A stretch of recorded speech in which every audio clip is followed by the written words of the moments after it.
ஒருநாள் விக்டோரியா வீட்டிற்கு வரும்போது தனது நகைகள் காணாமல் போனதை கண்டாள். அவள் தன் இளம் மகனான ஜாக்சனிடம் என்ன நடந்தது என்று கேட்டாள். வேலைக்காரி அவற்றை எடுத்து கொண்டதாக ஜாக்சன் கூறினான். நீங்கள் அவற்றை அவருக்கு பாதுகாப்பாக வைக்க சொன்னதாக சொன்னார். விக்டோரியா அதிர்ச்சி அடைந்தார். அலுமாரி கதவு முழுமையாக திறந்து காணப்பட்டது. அவள் உடனடியாக நீதிமன்றத்திற்கு புகார் அளித்தாள்.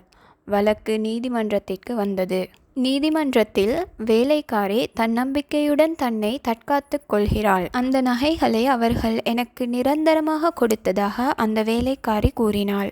விக்டோரியா அமைதியாகவும் நிதானமாகவும் இருந்தார். நீதிபதி குழப்பமடைந்தார். ஆனால் விக்டோரியா அமைதியாகவே இருந்தார்.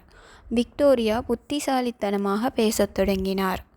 நான் அவளுக்கு என் நகைகளை கொடுத்திருந்தால் நான் ஏன் என் மகனின் மோதிரத்தை அவளுக்கு கொடுக்க வேண்டும்?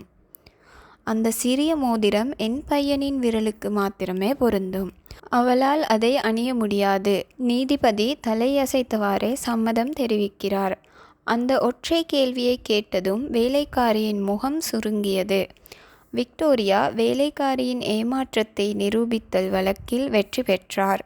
தனது மகன் ஜாக்சனை கட்டியணைத்தார். வேலைக்காரி காவலர்களால் அழைத்துச் செல்லப்படுகிறாள். எப்பொழுதும் நீங்கள் புத்திசாலித்தனமாகவே இருங்கள். கஷ்ட காலங்களில் ஞானமே உங்கள் மிகப்பெரிய கூட்டாளி என்பதை நினைவில் கொள்ளுங்கள்.